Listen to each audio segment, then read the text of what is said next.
Ready, set, art. So for enrichment or slash ceramics, our first little 3D project is going to be an origami house. And I'll show you how to create the folds in just a moment, but let's go over the requirements, okay? So you can see here, there's the front of the house, and we have our roof, we have a door, windows, all right? And then I colored it in. You don't have to color it in. If you wanted to keep it with a graphite pencil, that's fine. If you're going to use marker, be careful with that because this is just regular old computer paper, or if you're using binder paper or lined paper, that's perfectly fine. But as you know, markers have a tendency to bleed right through, and then whatever drawing you have on the other side, it kind of messes it up. I will say ballpoint pens don't really do that. So if you have ballpoint pens and you want to shade with that, that's perfectly fine. Okay. Now, so for the front, I want to see at least the doors, the windows, and the roof. And then when we open it up, we need to see the room. So for the room, I want to see the door, some furniture, here's some windows again, and then I want to see some life to it, right? So in this case, I have my dog, an aquarium, and then a portrait of my family. So however you draw your family in is up to me, whether they're sitting on the couch and watching TV, they're drawn as stick figures, or it's a portrait like this, is perfectly fine with me. Some students may ask, well, can I print off a picture from the computer that has my family and collage it in? That means glue it in? Sure, that's fine too. I wouldn't mind seeing that.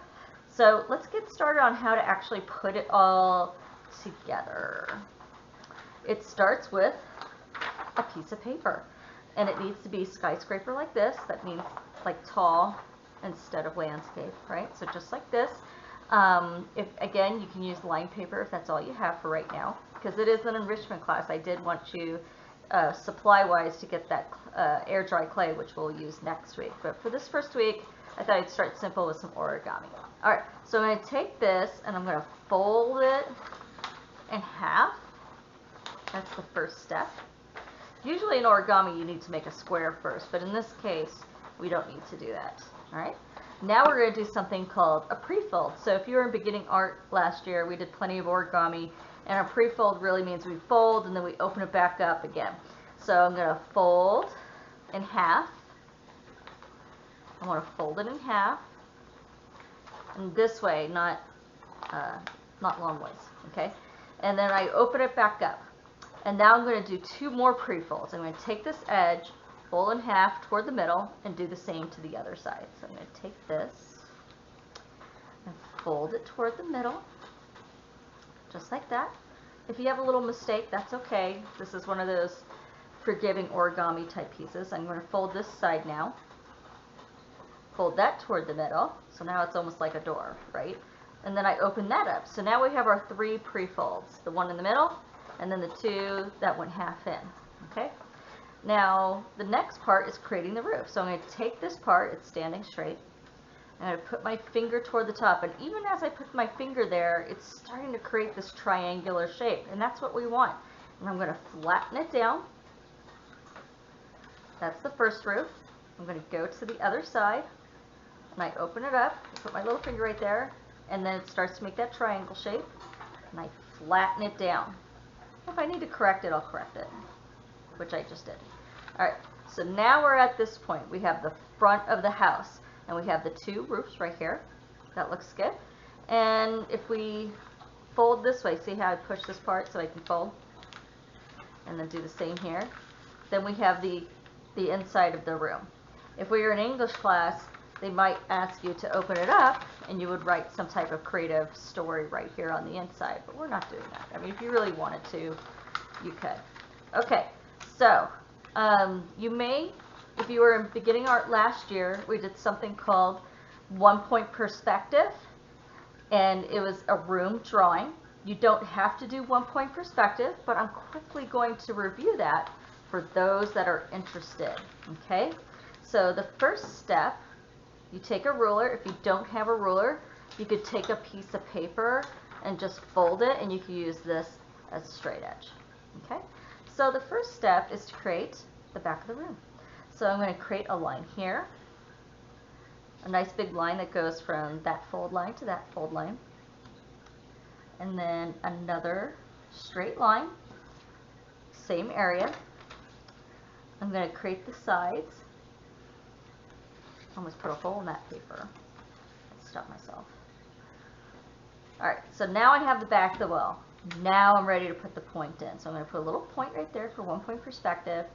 And I'm going to use my ruler. I'm going to line it up with the point and the top right corner. Draw that line. I'm creating the sidewall. Now I'm lining up the ruler with the point and the bottom right corner. Line up the point with the bottom left corner. Line up the point with the top right corner. I'm sorry, left corner. Alright, we have our back wall, ceiling, floor, 2 walls. Now, I'm going to go ahead and sketch the rest of it in, but you can use a ruler.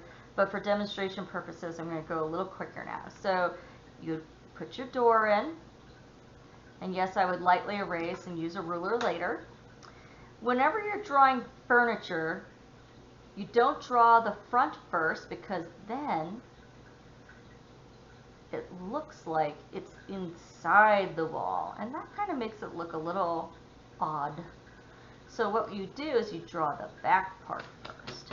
Okay, so I'm going to draw a little line here, and then I'm going to line up with my point, draw the back part of that, line up with my point again, and then I put my lines going forward.